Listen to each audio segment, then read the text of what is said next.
pode ter exploração de petróleo, que é o que tornou a Guiana rica nos últimos anos. A Guiana teve um crescimento aí de 4 vezes do seu PIB em pouco tempo. E o Brasil faz parte, conseguiria, se a gente fosse colocar ali a margem equatorial, tá? Exploração de petróleo que tem lá, o Brasil conseguiria explorar exatamente na mesma região e por questões ideológicas não está conseguindo. O IBAMA não está permitindo isso.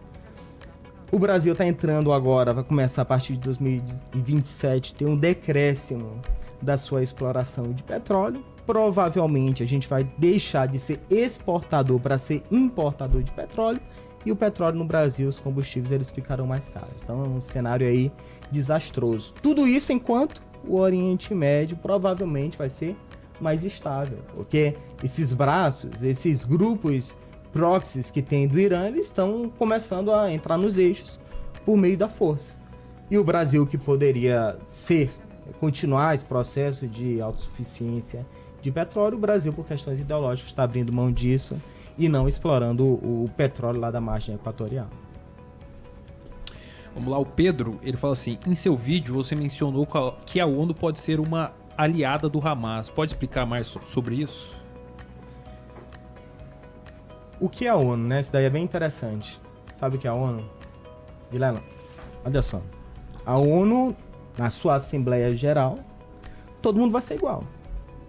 Os 190 e tantos países que tem, eles têm tem o mesmo papel, a mesma importância em tese, tá? Não o Conselho de Segurança, mas a sua Assembleia Geral. Vamos imaginar aqui no condomínio. Ou em outro lugar, sei lá, um condomínio qualquer, condomínio X, o condomínio que eu moro. Vamos supor que no meu condomínio tenha traficantes do PCC. Eu não sei se tem ou não, vamos supor que tenha. Tá?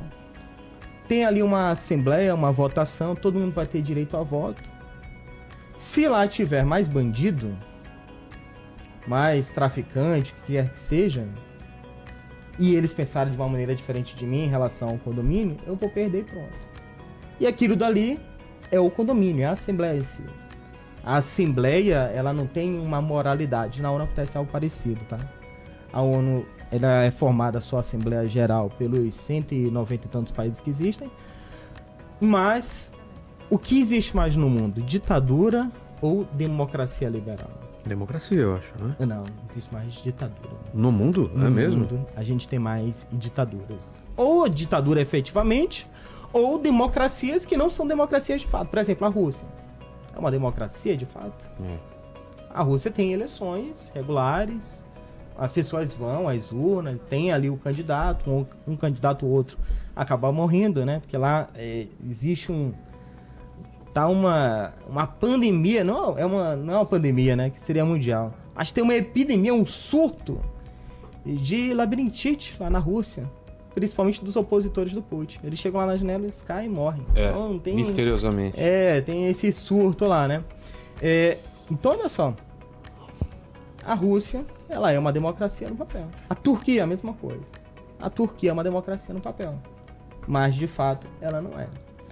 E a ONU, ela é formada mais por ditaduras. Por isso que o Irã consegue liderar uma comissão de direitos humanos da ONU. O Irã... É um absurdo. Mas por quê? Porque a maioria dos países que formam a ONU são de ditaduras. E aí a gente entra até num cenário aí, ou num questionamento, que vale também para o Brasil, que vale para qualquer lugar. Será que todas as pessoas deveriam ter direito a voto? Porque essas maiorias nem sempre elas são qualificadas. A ONU é só um dos exemplos, tá? Porque você vai ter um monte lá de ditadura africana, ditaduras asiáticas... Você vai ter um monte de gente desse naipe aí que vai determinar, que vai dizer, não, tudo bem, o Irã ele pode presidir a Comissão de Direitos Humanos. E isso daí, em determinada medida, acontece também nos países quando tem as suas votações. Será que todas as pessoas deveriam ter direito a voto? Será que essa maioria, ela significa algo moralmente? Enfim, é um questionamento que fica. Total. A Beatriz, ela fala assim, como a censura nas redes sociais pode influenciar a geopolítica mundial? Essa censura, ela acontece muito por patrocínio dos governos. Vou dizer aqui outro exemplo que eu passei em relação à censura. Estava de férias lá na Itália, olha só, pessoa curtindo a vida, desligado de tudo. Parece uma restrição pra mim, não posso fazer live, sei lá, durante 90 dias. O que aconteceu? Eu tinha falado do laptop do Hunter Biden, o filho de Joe Biden.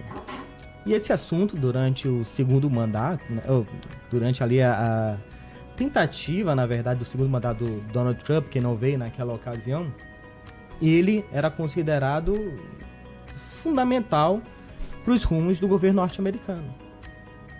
E o Joe Biden, por meio de agências do governo, inclusive a CIA, fez chegar às Big Techs que ninguém poderia falar do laptop do filho dele, que tinha conteúdo que não, em tese, seria fake news, seria desinformação. Então, que dali era considerado um assunto sensível para o Estado e que, se alguém publicasse alguma coisa em algum lugar, deveria ser censurado.